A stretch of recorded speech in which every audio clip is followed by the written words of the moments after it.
Hi, everybody. Thank you for joining us. Those of you who have signed on already, I'm Jake, and this is my mom, Paula. Hi. And we're going to spend the next 5 minutes killing time and just waiting for other people to sign in. And I'm going to use that time.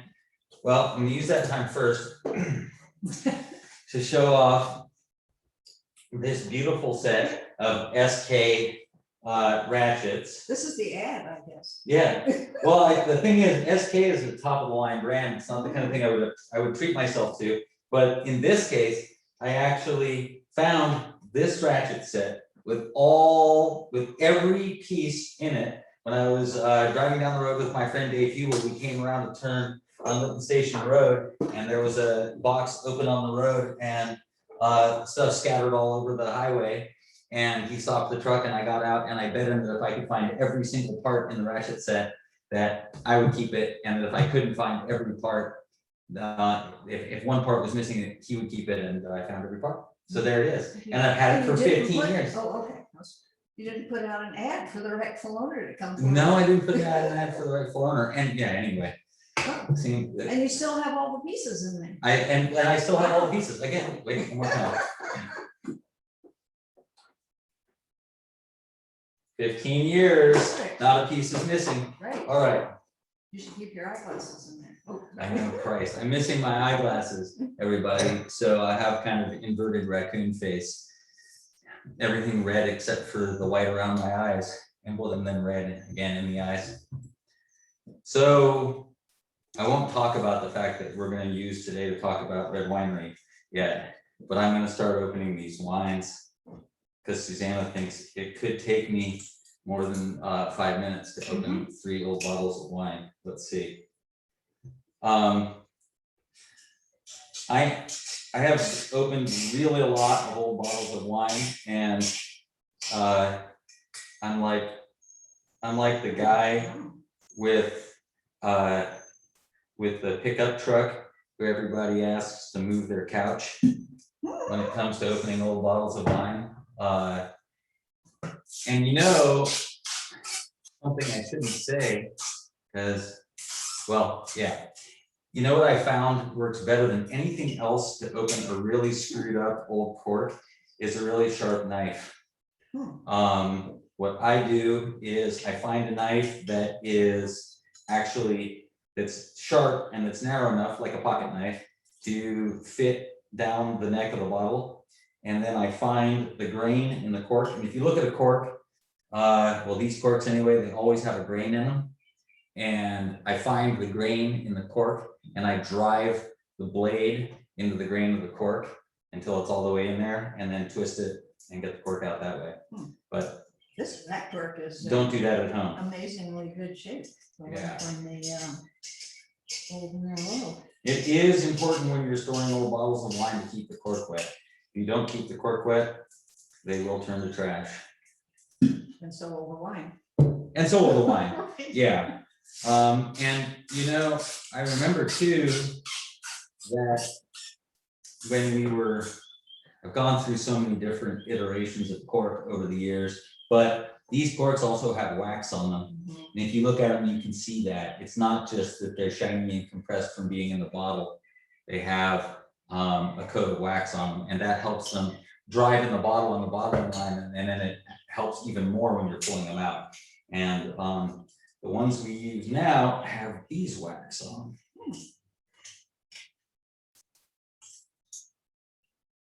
Is everybody opening their wine? I don't know. Are you all opening your wine? Is that what we're supposed to go? I mean, are you all opening your wine? Right. Not supposed to be just watching Jake do it. You have to do it yourself. Yeah. Oh, I was going to say, we're going to talk for a painfully long time before we actually even get to the wine itself. But please don't wait until we actually start tasting the wine and talking about it before you start drinking your own wine. Please start drinking as soon as possible. And if you've got questions, please type them into the chat, and Susanna and Natalie are on hand, and they will field those questions and either answer them themselves or relay it to us, and we'll answer them. So, all right. So it's time to get started. Everybody, I hope, is here by now. First of all, thank you very much for tuning in, and I hope you'll bear with us.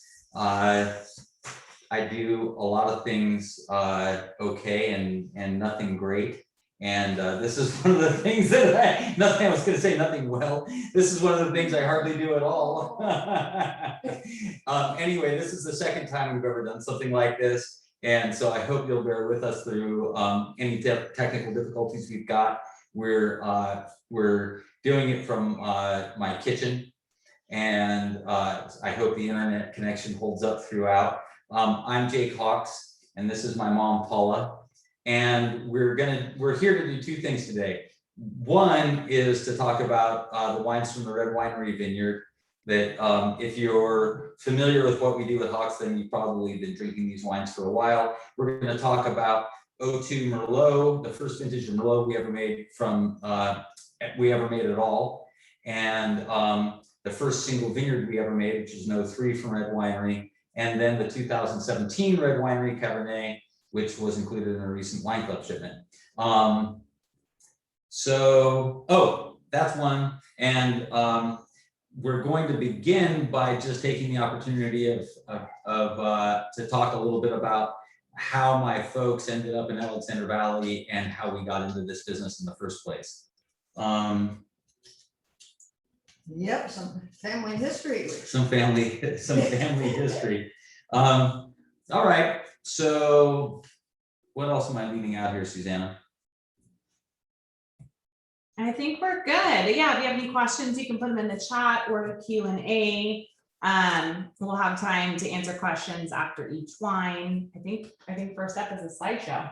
Okay, cool. Good. So yeah, we've got a slideshow of various different things here. We're going to start out with just kind of old pictures from before my folks even got into the wine business, and then eventually we'll get into the planting of the Stone Vineyard where I grew up, and then into Red Winery Road. So here we go.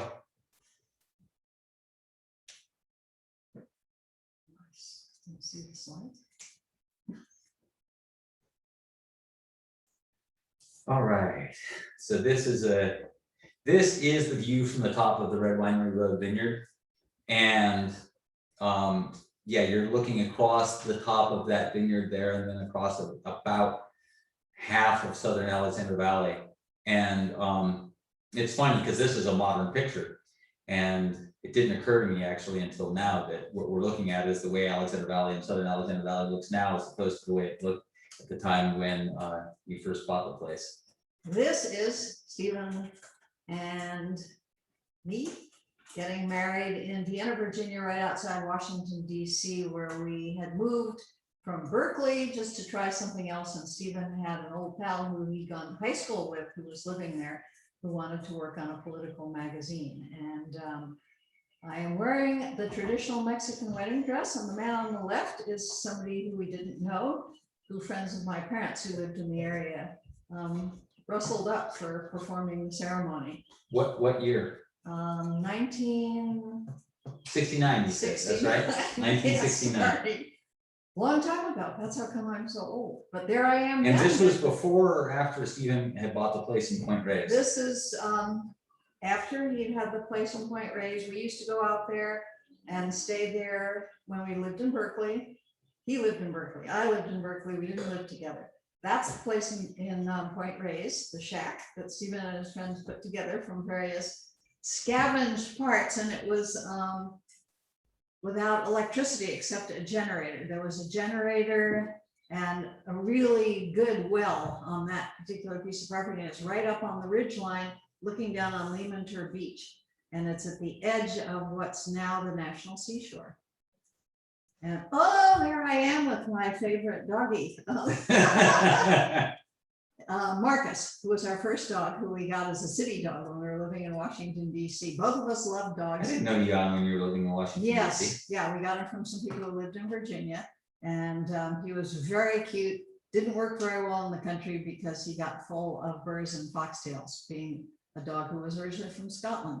there I am on the first spring, and you can see the mustard. On the first spring the on first Chalk Hill spring Road. On Chalk Hill Road on the home property Stone, which is my last name, or was my last name growing up. And you can see the flowering prune trees in the background, which were beautiful.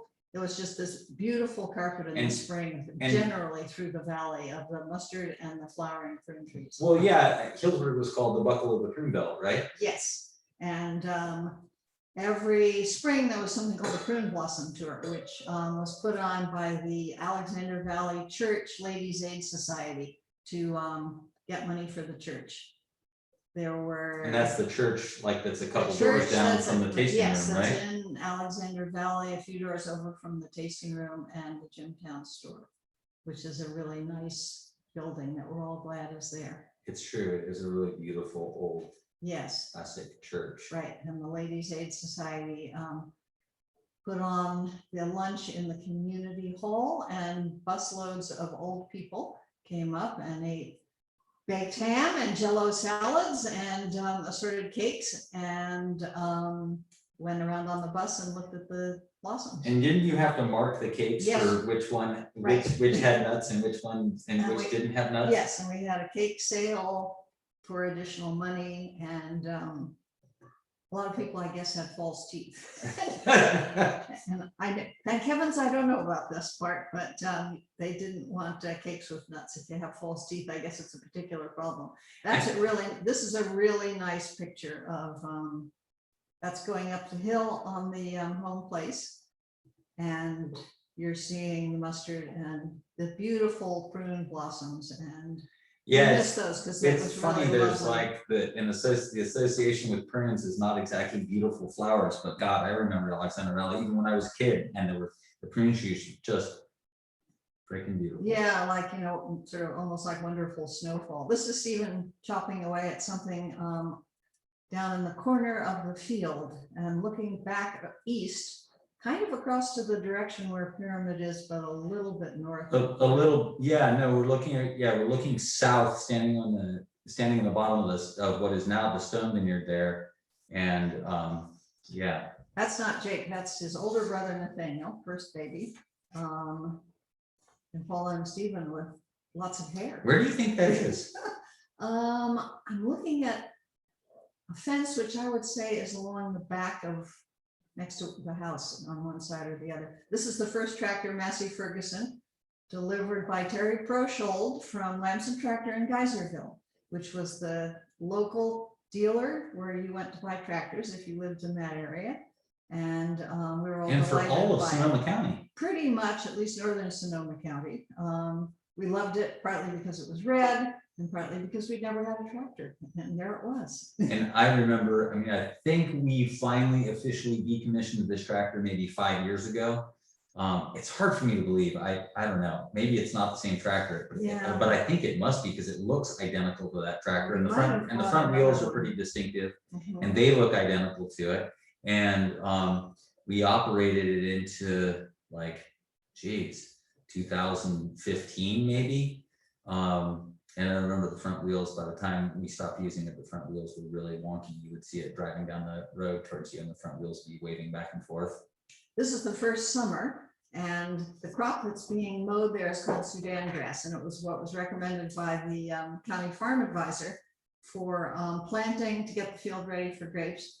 And So this is Stone Vineyard, this is Stone probably Vineyard, 1971, 72. 72, probably spring of 72, because we were living there starting over the winter of 71, 72. And why you were supposed to dry out the field, which is what that did, I don't know. Here's Jake. But I mean, plowing it back in probably also put put nitrogen and other nutrients into the soil that were probably good for planting the grapes, Yeah, right? except you could also sell it for feed, and I can't remember Okay. whether we were doing that. That's the kitchen, which we still have as our kitchen. Except things are a little bit altered at that house, but having not thought we would be living in that building forever, we And still are. and I'll say, and you haven't seen a picture of that house, but it's the place I grew up in. There were two buildings, two buildings on the farm that I grew up in. One was the barn and one was the house. And my parents liked the barn better than they liked the house. So they remodeled the barn and turned it into the house, and that became the family house. And then the foreman lived in what had been the house. Nobody had actually lived on that property full-time for years, and then we bought it from a dentist in Santa Rosa, who was married, I guess, to a second wife who had a house down off Highway 12, and they lived there. And there was a man who lived up the road, And Ed so Puccinelli, who Doc actually Doc operated. Russell was a dentist? He was a dentist. Huh. And Ed Puccinelli up the road actually operated the orchard. There's Jake, if you could believe I it. was gonna say, isn't that the Incredible Hulk as a young man? Right. Yep, there he is. Working in the dirt, starting off at age 2, enjoying it. Hats, shoes, shorts, the whole thing. Yeah, I always liked to dig. And there we are on the porch. The blondie there is Jake and Nathaniel. And that, as I recall, is a guinea pig, because we had a brief phase of having a little furry pet besides dog and cat in a cage in the house. I think partly because of nursery school, where there was always some little creature like that. You say something different about that every time we look at this picture. Okay. First. Well, I have lots of information. This is Janina. Basically, the first year that she arrived at our house. That's my little sister Janina, who I work in the business with every day today. Right. And she's from South Korea, and my folks adopted her when she was 14 months old. And how old was I at that point? 6. Yes. Okay. 6, 7. You're about 5.5 years older. And here's Jake in his famous Ghostbuster shirt, and with our famous ancient car back there, a Ford Falcon that went on forever. And we finally had to abandon because you didn't get parts for it anymore. And I remember thinking I should call up the Ford Motor Company and they could use it for an ad, because it was still operating at about 400,000 miles. There we are out in the field in the fall, which you can probably tell because the leaves have been frosted and they haven't been pruned yet. And one of the things that's so remarkable that I think these photos show kind of incidentally is how cold it is on Choctaw Road. And it's amazing in that vineyard. This isn't the Red Winery Vineyard. And at this time of year in Red Winery, things might very well still be green, but it's cold down there. There is my handsome husband and my handsome son standing next to him. And that's a lovely picture. I think I really enjoy it every time I see it. Same shirt. He's probably still got I that know, shirt. I think, yeah. Look at him. Doesn't he have a whole bunch of those in the drawer still? Again, it's the blue work shirt. This is, I'm quite sure, picking second crop for home wine. We, of course, On the hill at home. on I the think. hill at home. There were, most years you don't get enough second crop to really And- go out there and and seriously pick. but- Just to explain, second crop, when vineyards make fruit, the berries turn into Okay. That's a surprise. Andrew Ruggles, Very- picture now, and Jake after some, making beer. How That's do you us know? making beer at probably 17. Yep, Damn it. right. I thought you were making wine. you- Thanks, Natalie. Too late for us to get in trouble now for allowing the 17-year-olds to make beer at our house. And here we are with a recent, relatively recent photo. Stephen with the same shirt, no, except this one has short sleeves. It's not rolled up. Yeah, that's my dad and me standing on top of the Pyramid Vineyard, and that was probably something like 5 years ago. And yeah, I never thought as a kid that, and I don't think anybody else in my family did either, that I would end up back here from the vineyard to making wine, but that's how it turned out. And that lady in black there is my sister Janina, who you saw on the porch when she was Right. a little kid reaching up to grab the grapes. Right, And who would have thought? There she is, Miss Glamorous. and she and I work together in this business every day. And I always say that one of the things that it has been such a blessing about this business is not just how it lets me see my family and stay close to them, but in particular how I get to see my sister and be close to her. And I get to see these people. all the Yeah, time. and this is a picture of us all standing, my mom and dad and my wife Laura and me and our two kids in Capone. And we're on the bridge from Chalk Hill Road onto the home ranch, which goes over Mockama Creek. And it's probably like 30 feet off the creek bed, something like that. Higher than it was, so. And if it you, wouldn't wash out and you again. can't, I mean, I don't know, you can't tell in this picture where we are, but we're 30 feet up off of what is off dry ground. And there have been years where the water came all the way up to where we're standing. And in one of those years, it washed out that bridge. And I remember my mom saying that one of the things they loved about the property when they bought it was that they thought it was so romantic that it had a bridge to it. And well, there you go. That's like 1982. And I remember, I don't know if it was 82. I want to say it was something like 82.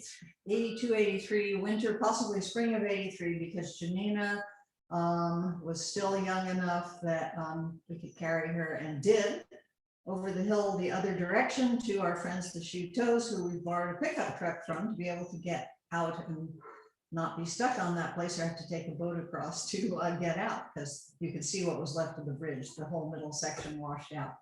So this is a picture from the bottom of Red Winery Road, looking up into the hills, looking up into the Mayacamas Mountains that are just above the vineyard. And my folks bought Red Winery also as a prune farm. The place I grew up on was a prune farm, Stone, and Red Winery was a prune farm also. And they bought, if I'm remembering right, the place on Chalk Hill, which is the Stone Ranch, in 1971, and then Red Winery in 1972, right? Yeah, we bought the place on Chalk Hill Road, 71, something like that, before we moved there, because we were living in San Francisco for a little while after we cleared out of Point Reyes when it went into the park. And it turned out to have less acreage than it was advertised as having. It was plantable. And so we immediately started looking for another 20 acres and bought the place on Red Winery Road for the 20 acres. And we threw this in. This is a cell phone picture that my friend Dan took in the fires of 2019 when we walked from my house up to Red Winery Road when the fires were coming out of the mountains and down into Alexander Valley. And where you see that line of pink up on the hill is where they broke the fire line and held the fire back. And the trees that you see down below that line of pink are the trees, the big old beautiful oak trees at the top of this property.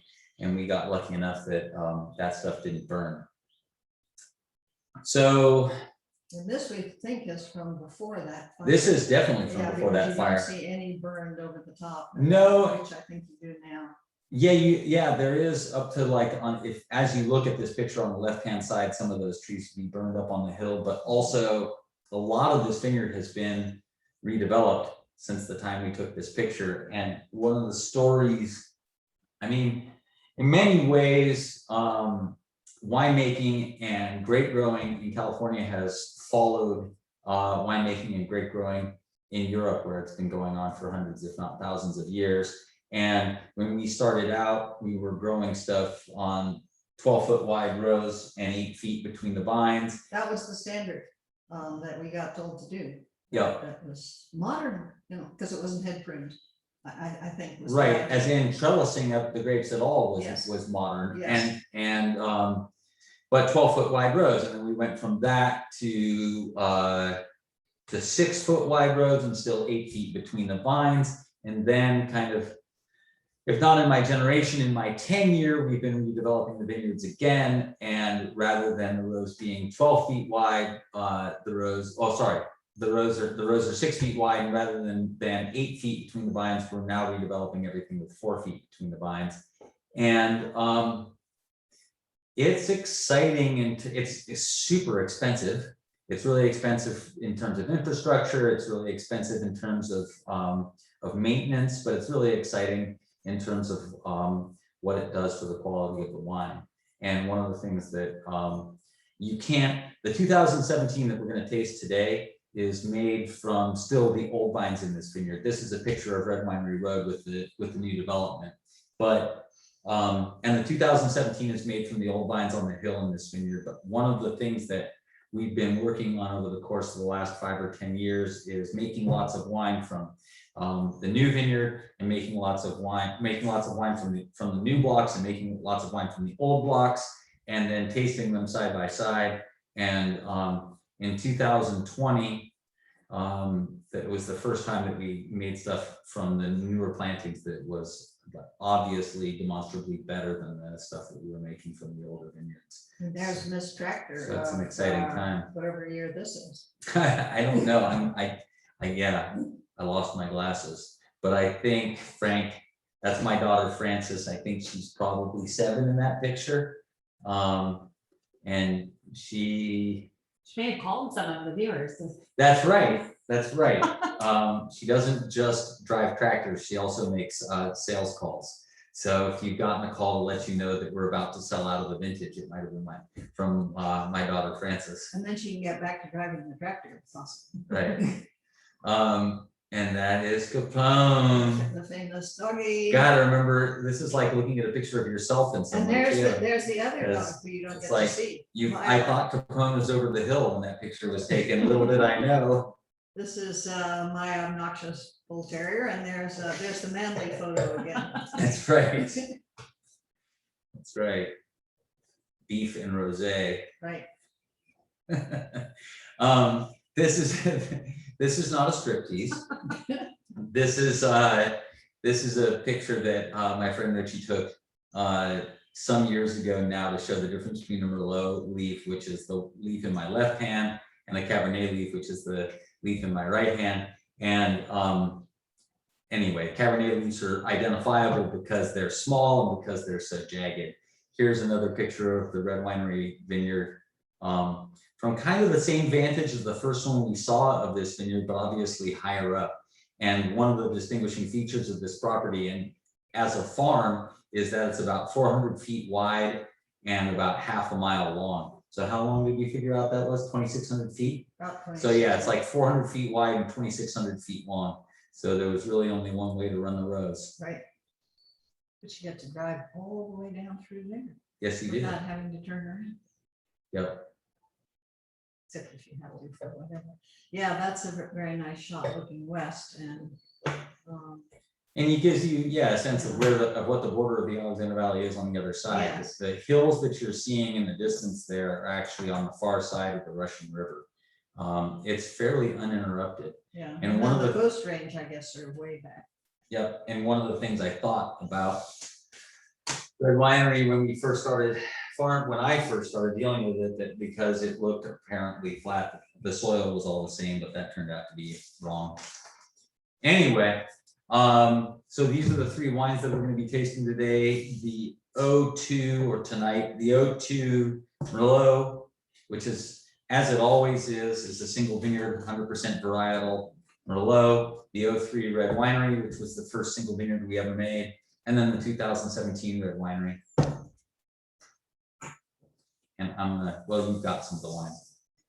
So as I always say when I'm talking about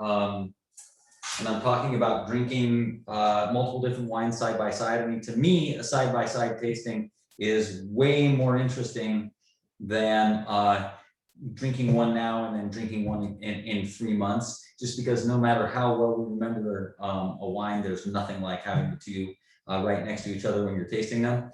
And I would also say, when I taste, and this is just me, but when I taste, whether I'm tasting to decide how I'm going to blend the wines, or what makes the cut and what doesn't, or whether I'm drinking for pleasure, I always taste quickly and then move on, and taste quickly and move on, and then go back. So again, it's just my method, but I would say if you've got these 3 bottles of wine open, taste one and then taste the other and then taste the other, rather than spending the whole time we're bullshitting about the 2002 Merlot on the 2002 Merlot before you move on. And This isn't, I haven't done the tasting, well, everything for blending, from that year for quite a while, but I just remember being overwhelmed this is nice as far as I'm concerned, because it's 3 to focus on. Well, for It's sure. very hard, I think, when you, I mean, we've talked about, Stephen and I, about those competitions or whatever they're called, the tastings like the Sonoma County Harvest Fair has.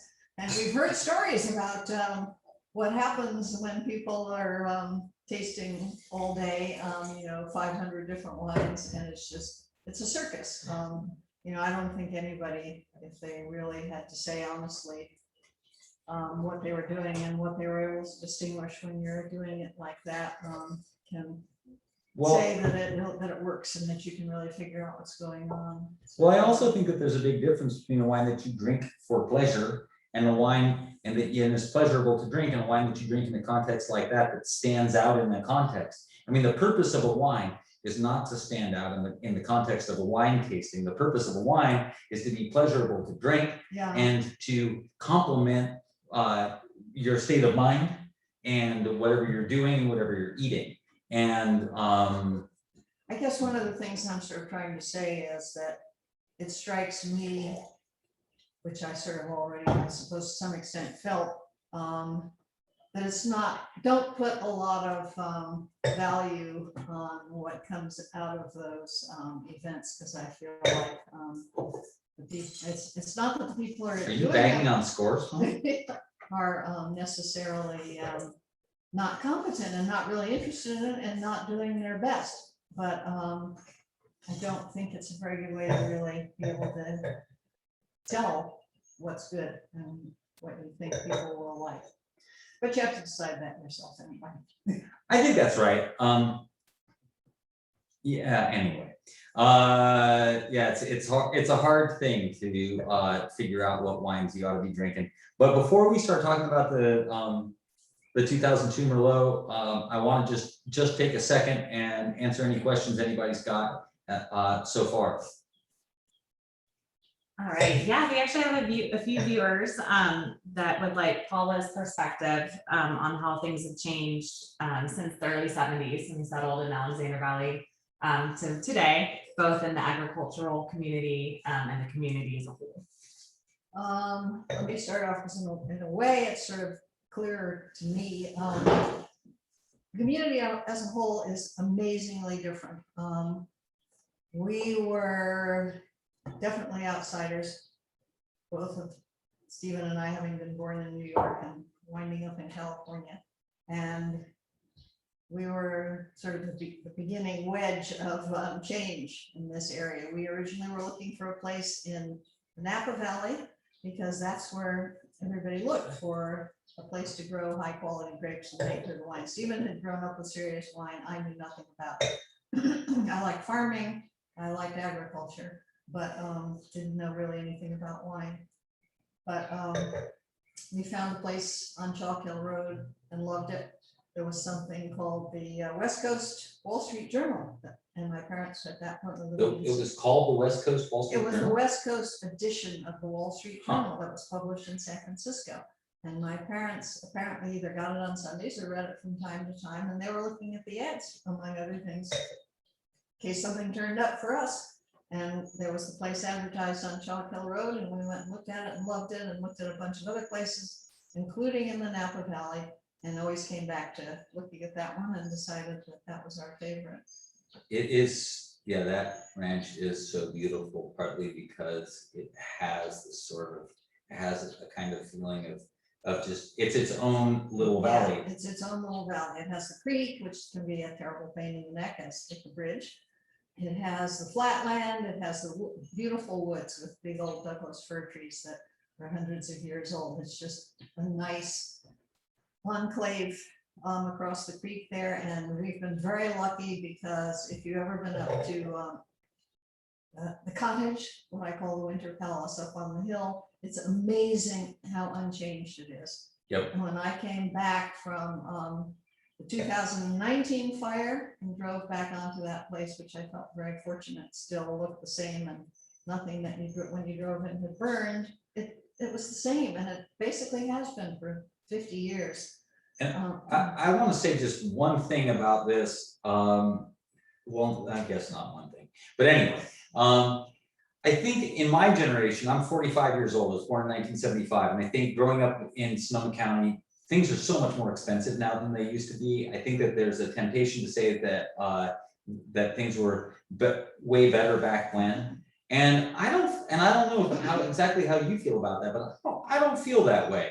There are definitely things that I like better from back in the day, and there are definitely things I like better now. But no, it's been a mixed bag. And man, it's amazing to live in this place that I grew up in, where you couldn't buy a decent stick of salami. And now there's a 3-star Michelin restaurant where the post office used to be. And Which was the original Safeway in Hillsburg. I didn't know that. Yeah. Anyway, should we talk more questions or talk about the wine a little Yeah, bit? the community has changed tremendously. I probably would have liked it to stop about 10 or 15 years ago, but in general, I feel that it's been good. There's way more tolerance in this community Oh, than there used to absolutely. be. And I Including have for to my say children. that to the camera, you know, there's way more tolerance in this community than there used to be. And that is a blessing. And I don't think it's a blessing to be overlooked. No. Anyway. You want to do one more and then dive Sure. in? Okay, yeah, so we've got some questions for you, Jake, regarding your style. What are you looking at and considering? I mostly go, Style is magnificent. I'm like mostly Wrangler and Ben Davis. Ghostbusters. Yeah, get my glasses from smartbuyglasses.com. So what are you looking at and considering as you think about winemaking for a particular vintage? Is your approach different for single vineyards as opposed to the Alexander Valley Cab? Okay, so thinking about vintage, I think you have to think about vintages and varietals and place. I mean, to me, I should say, I think about vintage and varietal and place all in kind of the same way. And that is that I think you should be a good listener. I think the varietal of Cabernet wants to express a certain thing, and I think every vintage wants to express itself in a certain way, and every place wants to express itself in a certain way. And to me, that's what's compelling and interesting about winemaking. 2011 was a very cool, for example, 2011 was an exceptionally cool vintage, and it made wines that were really light and really floral in the spectrum of Cabernet. And then the year that immediately followed that, 2012, was the beginning of the drought. And it was a hot year and a long fall, and it made wines of incredible tannin and concentration.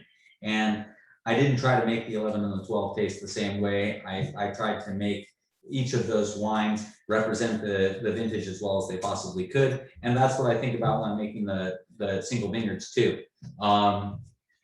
The beauty of Red Winery is that it is so balanced and so elegant and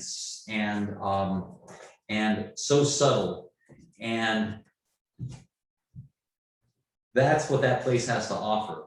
And I think if, as a winemaker, I came at it trying to make a super purple, super tannic, super intense wine, the kind of wine that Pyramid naturally produces, I think that'd be a mistake, and I'd end up missing out on what the vineyard had to offer. So that's my answer. Go with the flow, man. All right, so we're gonna talk about the Ocean Merlot a little bit. Sure. You?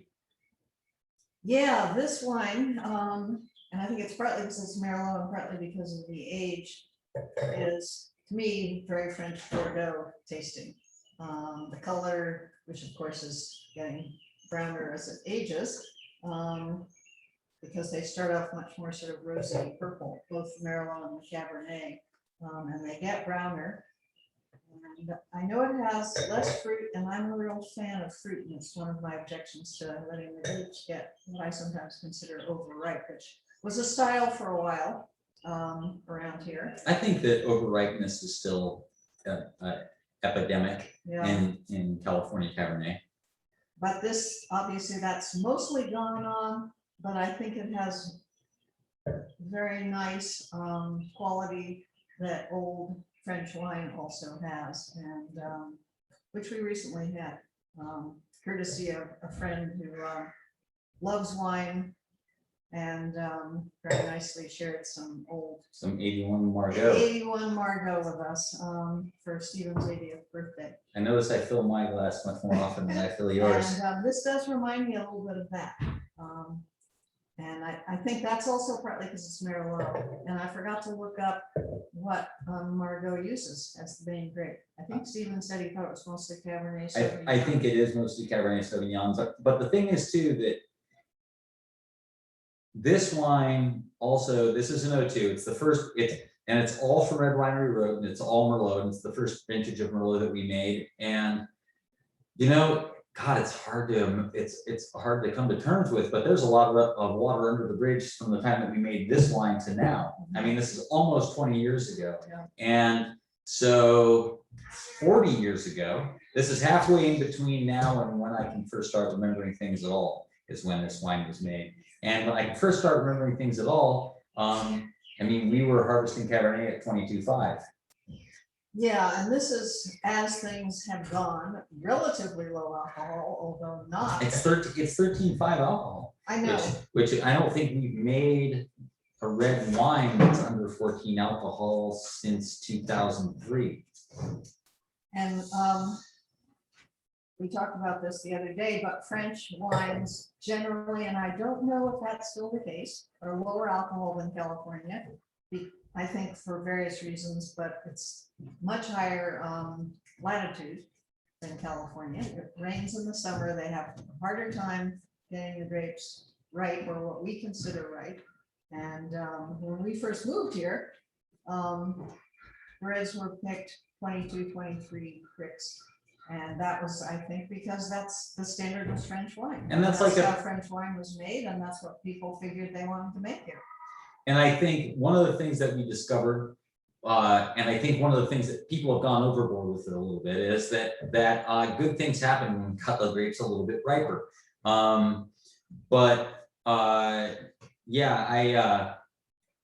of the things I do love about this vineyard in particular too is that it's not subject to greenness the way the vineyards, either of the two vineyards on Chalk Hill Road are. I feel like both the Stone and the Pyramid Vineyard demand that we get the fruit a little bit riper than Red Winery Road, and we end up making a riper, and if you've ever had the wine, you know this, right, Susanna? The Stone and the Pyramid always end up in a kind of riper, plummier style than Red Winery, and that's because I think that I'm conscious of the idea that I need to be thinking about ripening them out of a certain green character that I don't think is really there in Red Winery. And whether it's the Cabernet or the Merlot, I think Red Winery achieves ripeness at lower bricks than Stone and Pyramid, and I think that enables us to be able to make a lower alcohol wine that still has a completely ripe profile. And I Is got it ready generally? But are the sugars about the same, or is it like? no, for me the sweet spot on Red Winery. And I think Pancho, Francisco No, Vasquez. I'm talking about date. In other words, relative time of year.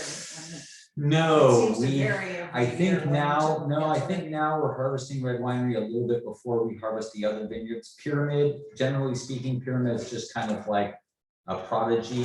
The vines break dormancy later there. And then they grow faster than everything else, and then they get readier sooner than everything else. So generally speaking, Pyramid has generally Pyramid ripens first, then Red Winery, then Stone. Yeah, Stone's usually the last. Yeah, Stone's really marginal. Okay. This is kind of a riper Red Winery is kind of just an easier. This is my cat Scarface.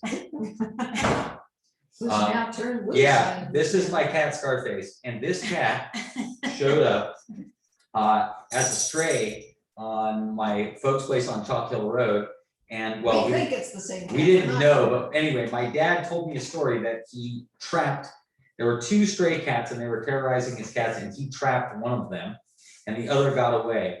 And I asked him what he did with the cat that he trapped, and he said he took it to Red Winery Road, our vineyard, Up to and the top there. and let it go. And I said, you can't do that. People live there. That cat's just gonna end up going to their house. And then like 2 weeks later, I had forgotten about all that.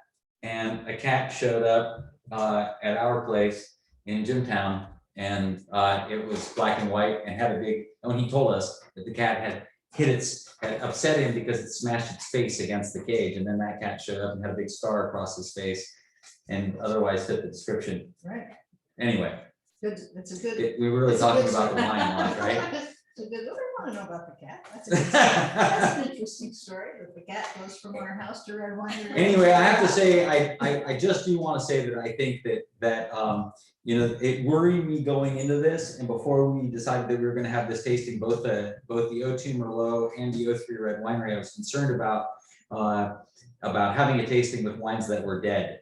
And I do think that one of the reasons that these wines are as lively as they are is that the alcohol is relatively modest, and we harvested them before they were burned out. Right. And one of the things that I love about the Red Winery Vineyard that is present in both the O2 Merlot and the O3 Red Winery is that they have a kind of lightness and brightness and zing that I think most California Cabernet really lacks.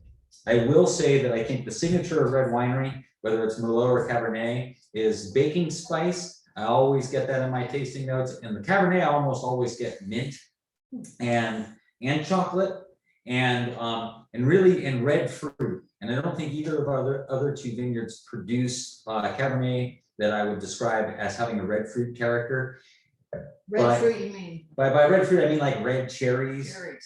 Maybe even in the last time we tasted the O3 Red Winery, I even got strawberry in it, and I think it was a kind of like cherry cola character that I don't get in either of the other two vineyards. And I think it has something to do too with the acidity. There's always such nice, beautiful, there's always beautiful acidity in these wines, and they have a floral character that the other two vineyards generally lack. But the O2 Red Winery at this point, the O2 Merlot from Red Winery at this point for me, I mean, I don't get red fruit in it. To me, the fruit has turned from more red to black, and I have notes that say it's olivey, like black olivey, and olive tapenade, and black cherry. Like Kalamata olives. Right. Well, Kalamata olives, of course, have red wine on them, but that definitely is more Kalamata olive. This, the Cabernet, the O3 Cabernet. I don't get that as much. No, and it's definitely more acid than the Merlot, which is probably partly whatever it was that year, and that it's Cabernet, it's not Merlot. Well, so a little bit, I would imagine that we've taken 5 times as much time as we're supposed to on the Merlot, and I'll move on to the Cabernet here. So I think it's remarkable that the O2 Merlot still drinks as well as it does. And I will say too, that for me, I'll taste our Merlots from the barrel before we're gonna bottle them.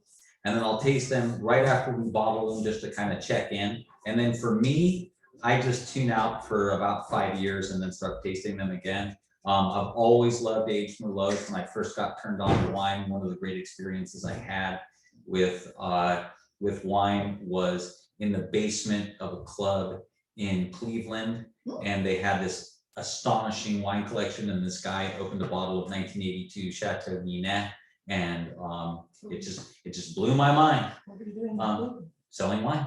Cool. Yeah, this is but yeah, it was amazing. I remember previous to that, I had heard about wine smelling like tobacco leaf and always thought, like, yeah, sure, whatever, I guess that's a metaphor. But then I smelled this wine and it was just amazing to me. Anyway, so I love our Merlots aged. I get right off the top in our O3 Red Winery, really obvious dark chocolate character. And I think that's super inviting, obviously. And I think it really follows through on the palate too. It really tastes like dark chocolate, which is really pleasurable. I think it's a fine line to walk in with Cabernet, in that I really don't want things to taste sweet. And I think it's a bit of a trick to have wines that are smooth, but not cloying, and also wines that kind of suggest sweetness in terms of how they taste and how they smell without actually being sweet. No, I don't think it's sweet at all. I don't know how much I really know about this, but I'm sort of surprised at how much acid there still is, because I kind of have the idea that that would be pretty much gone from Well, and- 18 years ago. And I will say, one of the I'm really excited about our 2020 Cabernets. I mean, I'm really excited about them. I don't often, I'm more worried about the wines that we make than I do feel good about them, but the 2020s are really exciting. And they have a character that reminds me a little bit of this 03 Red Winery. I mean, I remember when it was the first single vineyard that we made, and we had not thought previous to that we were necessarily going to make or bottle single vineyards. And I remember we debated whether or not we were going to bottle it separately, because we made other lots of wine that went into the 2003 Alexander Valley Cabernet, and we hadn't thought about single vineyards. But then there was this lot of wine, and we kept tasting it and kept remarking on how delicious it was. And then it was smoother and easier drinking than the 2003 Alexander Valley. And now it's still got more life in it than the 2003 Alexander Valley. So it's just always been that that kind of magic combination of easy drinking and long lasting. And I think it's tannin and acid. Do we have anything going back between 15 and 20 years that you think it's gone? I mean, in not a particular bottle I'm talking about, I'm just talking about that year of whatever the wine was. Not at all. And I remember thinking that, like in our 05, and Susanna, you'll remember when we did the pyramid lunch, like it was 2 years ago, right? That we did the pyramid lunch. And 06. and remember, the featured wine was the 06 pyramid. Yeah. And that was the ripest wine we ever made. And I remember thinking that, like, I loved that wine and I loved how ripe it was, and kind of that was the vintage in 06, is that it wanted to be that. But God, that wine was good. So I've resisted I don't know. I can't confirm the belief that that just because a wine is really tannic and foreboding when it's young, that it's necessarily going to last longer. No, because I think this Merlot, as I've said, is pretty nice. It was hard to drink. It was hard when the 02 Merlot, when it was hard to drink. I see. But it was hard. The 03 Merlot was easy drinking, and the 03 as a vintage, I think, was just way easier drinking than the 02. But the 03 Red Winery was easy drinking from the time we released it, and it still has held up really well. You're talking about the Cabernet? Yeah, Yeah. the 03. Okay, not Merlot. Yep. Any questions, Susanna? Yeah, we've got a few good ones here. Let's see, we'll start with Mark and Denise Thomas. Hi. Mark, I was just singing it. I go out to Tamales Bay all the time, Mark, and I was just singing your praises the other day. Oh, it's great to hear from you. Yeah. They want to thank you for featuring the 03 Red Winery. Fab, it's their favorite. It's also my favorite. They want to know how many acres are planted on Red Winery. Oh man, unfortunately, I now actually know exactly how many acres are planted. And back in the day, we just kind of theorized about those things. We always called it the 20 acres. It's a 21 acre piece of property, and it's got about 20 acres in vineyard. By the time you take away the avenues, it's something like 18. So about 18 acres. How much, what's left of Merlot, or is Merlot at this point? An acre? No more. More. 2? Yeah, about 2 acres. So yeah, when we first started making wine, Red Winery, we called Red Winery 15 acres of Cabernet and 5 acres of Merlot. It was probably a little bit, in fact, it was less than 15 acres of Cabernet and less than 5 acres of Merlot. And then we grafted over a little bit of the Merlot into other Bordeaux varietals, Malbec, Petit Verdot, and Cabernet Franc. And honestly, all that fruit was really good, but it really didn't fit into what we were doing. I mean, our identity is 100% Cabernet. And while I liked those wines, and while we liked those wines, we really never felt like they made the Cabernet better. So all those grafted vines of Merlot and the whole bottom part of that vineyard is all gone now and has all been replaced with 6x4 clonate Cabernet on 110R. And why did you guys decide to plant Merlot there? I didn't.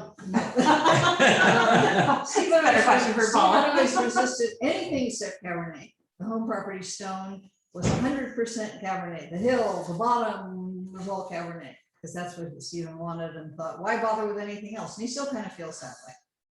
Why would anybody drink anything except Cabernet? Every once in a while he drinks something else and they, oh, that's pretty nice. But the Merlot went through a period of people wanting it to buy for either mixing in with other reds, or there was actually a period before the whole sideways thing when it got trashed, you know, that movie, of it being quite popular and bottled, you know, labeled Merlot.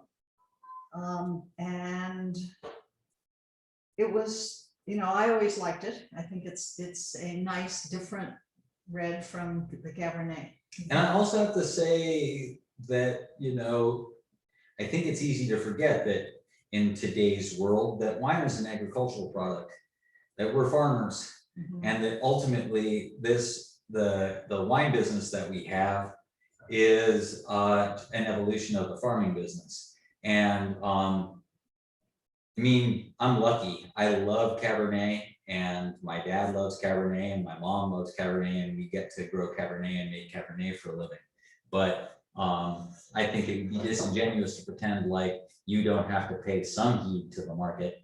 And if the market says Merlot, you grow Merlot. And I think, and one of the things that is exceptional about this Merlot is that I think we never really took it very seriously. And then you make the wine and you start tasting the wine in the barrel, and you start tasting the wine with some age on it. And I really didn't get turned on to it until it had age. I mean, I liked it when it was on current release, but like, shit, you start opening these bottles 5 years on and you think, okay, there's really something here. It's been, for me, it's been a process of discovery. I was raised on Cabernet, not on Merlot. So we were, and off the subject of what we're doing today, we resisted, Stephen in particular, Chardonnay for years. Everybody talked about plant Chardonnay. You can always sell Chardonnay. Oh, it's the market's saturated.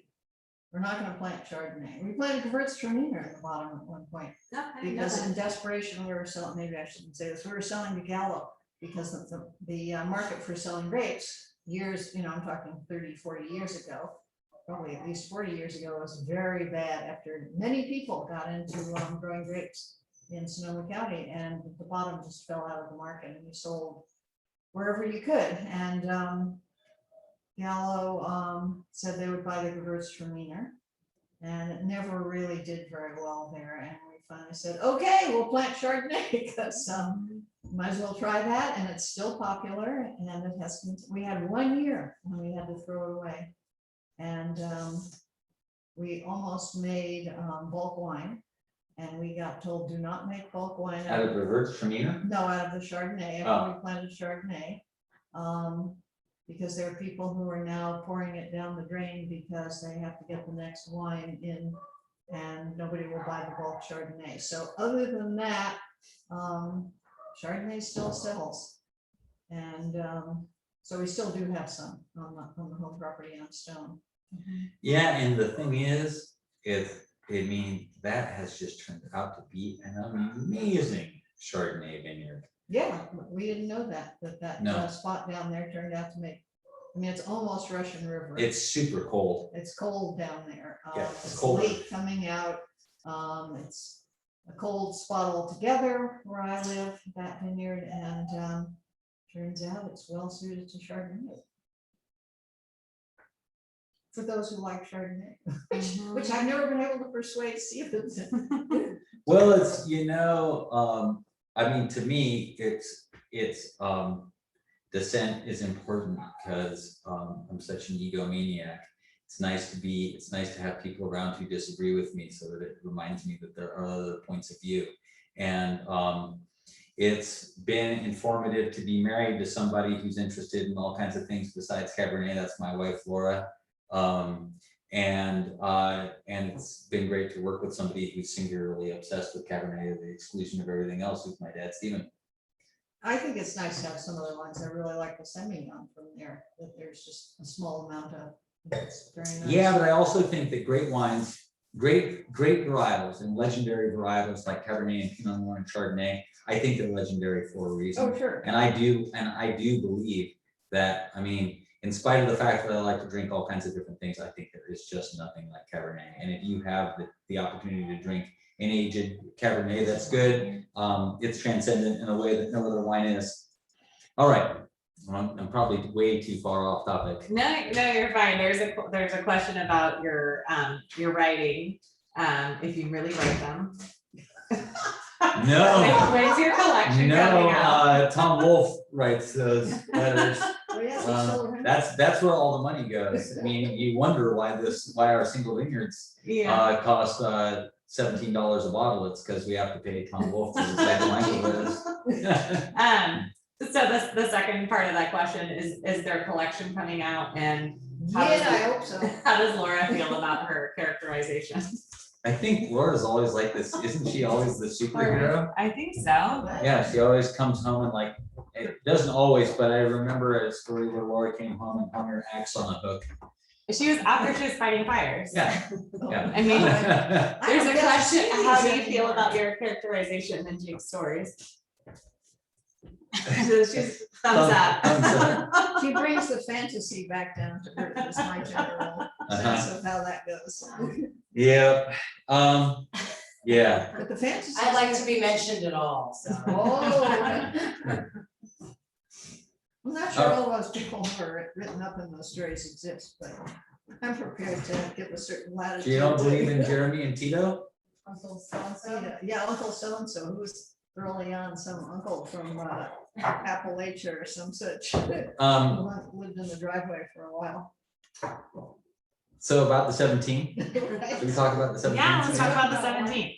All right, god damn it. It occurs to me, a friend of mine said, he was French.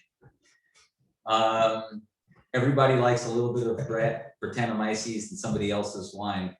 And it occurs to me now that there's a little bit of Brettanomyces in our 2017 Red Winery, which I've never thought about, and I can't believe it. And Brettanomyces is a spoilage organism that is described as being barnyardy, and it is really typical and definitive of French wine, and I think it has the effect.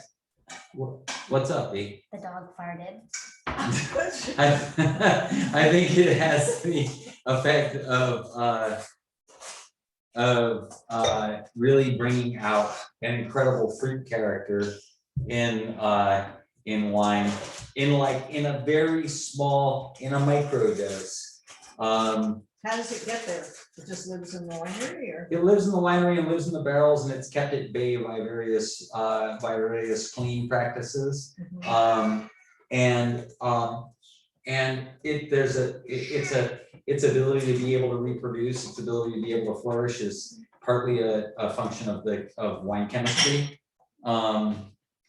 But I think it does actually, I mean, I'm not even sure it's there in this wine, but I mean, I just think I that, don't know if I'm up on it well enough to be able to say. well, I mean, if you don't smell anything unpleasant, then it really doesn't matter. But I have had the experience over the years that a tiny bit of Brett really does make wine have more expressive aromatic character. And man, I mean, as much as I love these old wines, I feel so good sitting here and smelling and tasting the 2017.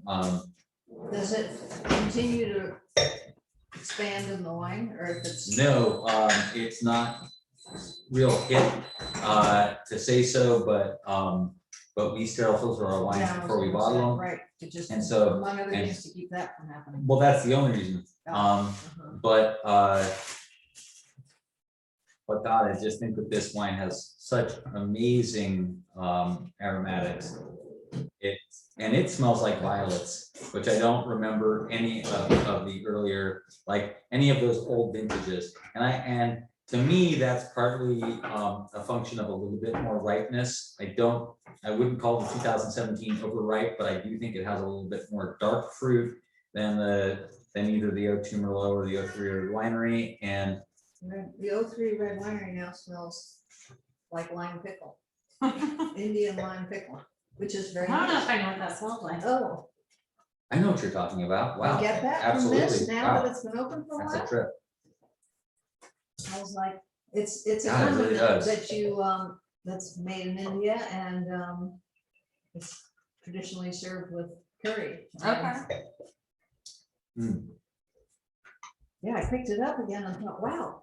And I'll just talk a little bit about the way we make the wine. Our general rule of thumb is 2 years in the barrel and 2 years in the bottle before we release. So in the 02 Merlot and 03, and all three of these wines, they get harvested between mid-September and mid-October. Get crushed and vinified, go into a barrel, and stay there for generally speaking, for between 18 and 24 months. And then they go into the bottle and age there for another 2 years before they get released. And I have spent a lot of my time talking about, in the time that I've had to talk about wine, generally selling wine, trying to explain what we do to people, talking about how I think that there's too much new oak influence on California Cabernet. And I really do believe that. But at the same time, even our Chardonnay, which doesn't see any new oak at all, I think it's impossible to imagine that wine without being in the barrel. And I think it really benefits from being in the barrel. Barrels give wine an opportunity to be in contact with the dead yeast that they fermented on, and they give it a chance to get a little bit of oxygen over a long period of time. And in the case of the barrels that we use, which are used in new French oak, they give the wine a tiny bit of baking spice character that I really love. I mean, to me, it's nutmeg and cinnamon, and I think that those things just are an amazing complement to the fruitiness wine. And I think you get a little bit of that. I got a lot of that in the 03 Red Winery the other day. I like it as a complement to the fruit in the 17 even. This, the 17, excuse me, at this point, has a faint caraway smell. And, I wasn't getting any and that has the of that. possibility of being barrel flavored too. Yeah, I mean, yeah, that might be. I don't think so. Gosh, delicious wines. Mhm. Definitely started getting more out of them as they've sat here, which hadn't necessarily occurred to me was. No, I the mean, course of an hour. in tasting these wines, Maybe it's just 'cause a of bunch wine. of times getting up to this tasting, yeah, the 02 Merlot smelled great right out of the bottle. Yeah, And the 03 Red Winery smelled like nothing right out of the bottle, and then to me it was yesterday when we were tasting super chocolatey. And the 17 is just like really a lot of dark fruit right out of the gate. yeah, the O2 Merlot at this point doesn't have the smell left. Wine that's been sitting there for more than an Either hour. that or you can't smell it anymore. That's possible. It has been sitting in that glass for over an hour. Yeah, oh, sorry, I want to start taking questions, but one of the things I wanted to say about that is, okay, an anecdote. One of the best old bottles of wine I ever had, a friend of mine brought it over and we were gonna cook steak. And I started the charcoal chimney and he opened the bottle of wine and poured us each a glass of wine. And we sat there at the kitchen table drinking the wine and we're just amazed by how good that wine was. And then finished the glass of wine and dumped the coals and cooked the steaks. And by the time we were eating the steaks, the aromatics from the wine were gone. And I really do think that with old wine, be careful with the aromatics. Every time you smell it, and I think about this when I go in the winery too, if you smell it, that means it's leaving. And that's how you smell things, is that they are escaping the wine. And I think with these old wines, a lot of the times they have magical aromatics, but the amount of those aromatics is limited. So for me, I never decant old wines like this. I'll pour them in the glass and then I'll sit or stand or cook with the glass and just smell the glass continuously. And sometimes it's right away and then it's gone, and sometimes it's 45 minutes, but But if but you it's leave it in fleeting. the bottle, presumably it holds up better. much better. Yeah, so. I mean, for me, Maybe don't don't- decant this into a decanter. And like don't glug, pour a glug, whole glug, lot at glug, glug. once, unless you're gonna drink it. Unless you're gonna drink it. But I mean, I'm just Yeah. saying that to me, If you sometimes pour a it's, glass full and go away for half an hour, it's not gonna be. No, maybe and- what you hope for when you come back. no, and that the aromatics are fleeting. Yeah. I mean, even if they take a while to arrive, they'll still go away fast. Any questions, Susanna? Yeah, B's actually gonna take over today. Okay, looking at the reservoir, how are our vineyards doing, like with the drought? Well, so far, so good. But boy, it's just really hard to know how this drought will be compared to droughts of years past. 12, 13, 14, 15 were years of really amazing drought, and then it broke in 16. So we'll just have to see what happens. And I'm trying to remember back when you were little, like that picture in the sandbox, Mhm. because we had previous winters with pretty scary no rain. And I remember thinking about, should I plant the vegetable garden this year? Will it break my heart if we run out of water and I can't water the garden? And that's never happened. I mean, it's gotten I will say we're gotten not, touchy, tricky as far as what time of day you can water and all of that, but this is of course on Montgomery Creek, the home place. So, yeah, so far it hasn't been desperate, but that could change. yeah, I'm not planting any new vineyard, so I'm worried that if I planted, I mean, the way the water cycle works is here. I remember my friend Samantha saying, when I asked her when it rained in Texas, and I was living down there, she said, sometimes it rains and sometimes it doesn't. And here it's not like that. Here it rains until mid-May and then it stops raining, and then it rains again starting in mid-September. So right now, okay, later. In October, the historic average in October is 2 inches of rain. So we know we're not getting any rain until then. And what I'm worried about is when wells run dry, they run dry in September, October. There's another question. How did you decide on the color? I think this is talking about the color for the label, like for the hawk. Here it is, right here. Was it a color that was like on an old tractor?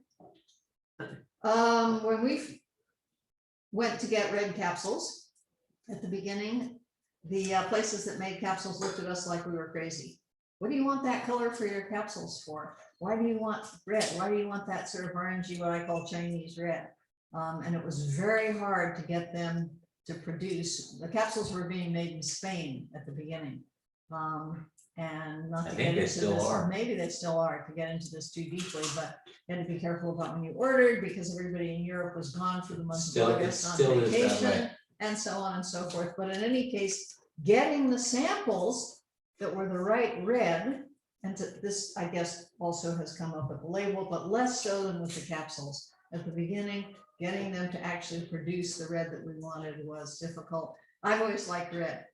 Stephen likes to talk about how at least one of the words in Russian for red is the same as for pretty. Krasny. Krasny is pretty, and it also is red. And I think just there's something about red that's just really good, and I'm a fan of it. And we're making red wine, and I actually was talking about at the beginning that we should just call the vineyard at Red Winery Red, on the label instead of Red Winery. But it's something that interests all of us, I think, because it's bright and cheerful, and we like it. Yeah. And why 2 years in the bottle prior to release? How does that affect the aging process? Well, things in the simplest possible terms, things age much more slowly in the bottle than they do in the barrel. There's a lot less in the barrel. Oxygen is being introduced constantly at a really low level, but all the time. And I worry about being able to preserve the fruit in wine, and to me, it's a balance between kind of the softening, tempering effect of oxygen and the effect that oxygen has of screwing up the fruit, or not screwing up the fruit, I shouldn't say that, but of dampening the fruit quality in wine. So these days, I'm more and more into keeping oxygen off the wine as much as possible, keeping it as purple as possible, and keeping as much fruit in it as possible. And I like to age it in the bottle because I feel like I get a certain amount of aging, a certain amount of tempering, but it's much more gradual than what happens in the barrel, if that makes sense. So you want less time with the barrel than you used to? I want less time in the barrel than I used to, yeah. And I think partly that has something to do too with just the climate and the way things are now. I mean, it's so much hotter than it used to be, and it's so much hotter in the fall than it used to be, that I feel like I don't think that ripe wines respond well to barrel age the way that, or riper wines respond well to barrel age the way that that the wines like the Ochu Merlot. I mean, I think the Ochu Merlot harvested at 23 bricks. I think it likes time in the barrel. I think the same wine, if the grapes were harvested at 24 and a half, I think that they don't need or want the time in the barrel the same way. But you still want them at 24 and a half, not at 23 and a half, for example. Well, I mean, the problem is that when things get hot, I think you get sugar accumulation before you get ripeness. And I think you've got to think about, I think their first consideration has to be ripeness rather than sugar accumulation. So even if things end up being a little bit more, you end up having a little bit more sugar than you want, I think things have got to taste right before you make wine out of them.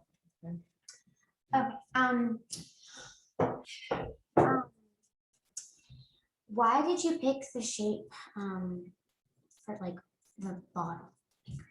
Because it's red. Well, they aren't the same, as you may have noticed. Well, that's what she's saying. Why did we Oh, pick for the these? single vineyards. It's unique. I don't see a lot of tabs in that. No, you see some now. You saw none before. It's really hard to get. Is that traditional for some of their variety? No. No, I like that shape. I mean, the other is the classic. I would say this classic. Man, I could Bordeaux. bore you to tears. You have, Yeah. I mean, we worked so hard to get these goddamn bottles, Yeah. and we won these bottles. And back in the day when you couldn't get anything weird, it was. But I do, I like the single vineyard Ridiculous. shape. I think it's very nice, graceful. How do you decide which vineyards to draw from as single vineyards versus estate blends? How does that work? They're all estate in terms of whatever, all the Cabernets are grown by us. Oh, so how do you choose the single vineyard fruit versus what goes into the I see Alexander what Valley you're blend? Well, it's a really tiered program. So we have, am I getting this right, at 4 tiers. Grapes that get sold as grapes, The other then one, grapes that get sold as bulk wine. In other words, then we make the wine or somebody else makes the wine and we sell it as bulk wine. Then the Alexander Valley Cabernet, then the single vineyards. And theoretically, it's graded on the basis of quality. So right now I'm working on the 2020 blends, and we have, let's take the pyramid as an example. We have multiple different lots from the pyramid. We have block 9, block 7, block 3, and terraces is what we've narrowed it down to at this point. And I'm cased in between the terraces and block 9 for what's going to end up being in the single vineyard. And the block 9 is better than the terraces. So the terraces will go into the Alexander Valley blend, and the block 9 will go into the single vineyard. It depends. Some years we have a dozen different lots of wine from the pyramid. Some years we have 3. But I partly think about, okay, which wine is just, insofar as it's possible to determine it, objectively better, and then which wine is more pyramid-like. Does that make sense? I mean, the pyramid to me is like big, dark, purple, tannic. And Red Winery to me is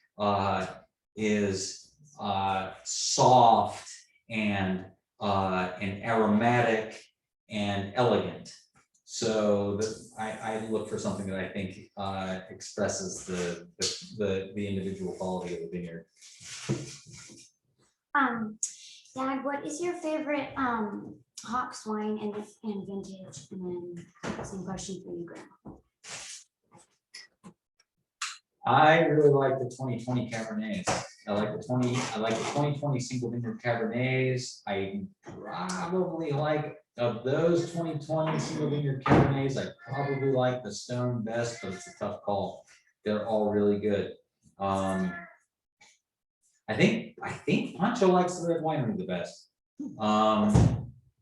And for example, Do our viewers know who Pancho is? I mentioned him earlier in the telecast. But his little brother Juan worked with my dad in the vineyard forever, and he's the cellar master. So he spends more time with these wines than anybody else by far, including me. And we always talk about, we always debate which lots we like. And I think from 2020, his favorite is the Red Winery. And we were talking, he and I were arguing about which wines should go into the 2020 pyramid. And I am going to go with a blend that I think is really tannic, is really like tannically aggressive, really grippy, not ready to drink now, because I think it's just more indicative of what that vineyard brings to the table. I'm the wrong person to ask about this. I'm fairly out of the loop. I have not tasted these in any comprehensive way for some time. And But you always like the Merlot. I Always. always like the Merlot, and I tend to favor Stone, and I don't know whether that's just because it's the home place and with reasons like that. But when we've done the barrel tastings and had those events when people were there, I probably more than any of the others of the single vineyards, I have said that I like the Stone the best of the ones that we had for those barrel tastings when we were doing. Man, and yeah, I'll always remember the vintage of the 2005 Stone. That was super tannic and hard to drink and hard to get through. And then when it was ready, it was really an amazing wine. I think we drank it all. I think it's gone. All right, Franny's gonna jump in and take over Q&A. You mentioned you really like the 2020 cabs. Were there any effects that spoke to you? There weren't, and I didn't. In all honesty, I didn't really have time to think about. I had time to think about that. Think, okay, let's pick these things. But man, when it is as smoky around here as it has been, off and on in the falls of these last couple of years, you can't really tell. You lose context and can't really tell when you're smelling smoke and when you're not. If somebody were to light a barbecue a block away right now, I would smell it. But anyway, so I was surprised. I know that smoke taint is a thing in 2020, and I was expecting our cabs to have it, and man, they are just amazing. They are so full and so fruity and so smooth and so balanced. It's a miracle. And we went ahead and picked before, and we did not sit around and let the grapes sit there and smoke.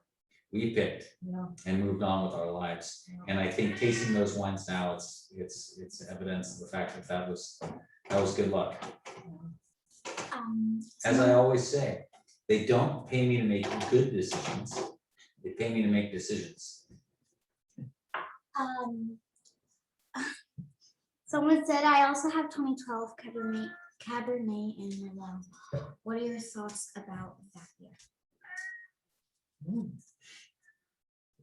What are your thoughts about that? That must have been a good year. Let's see, but I can't remember.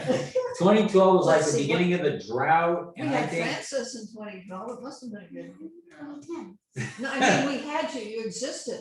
You were around Oh, yeah. to be appreciated. Therefore, it was an- Yeah, Franny was 2 in 2012. Yeah, That must was, have been a good that was year. good. Yeah. No, 2012 was the, it was the beginning of what I call the wonder years of the drought vintages. It was like not an early spring, a kind of average spring, a really dry, fairly warm, but not crazy hot summer, and a really long, really dry fall. And You must have notes on all this. You no, I just remember this all stuff. And you know, those wines, it's like if you, the 12s and the 14s, like if you want to think about what the texture of Cabernet is supposed to be like, look at the 12 and the 14 vintage in California. It's just incredible. The tannic profile of those wines is amazing. The texture is amazing. If I had it to do over again, I would have probably harvested the 2012 and 2014s and 2013s a little bit earlier, but hell, I don't know. If I'd have done that, they would have been so tannic. They'd have been like that 2005 Stone. No. So they're pretty amazing wines. And I think we've got just one last question. The lunch of Carpenter last year or 5 years ago was great. What other developments are in store? Well, Get through the drought. I mean, developments that are in store are developments that are in store. I mean, that means that you don't get to know about them now because they're in store. Okay.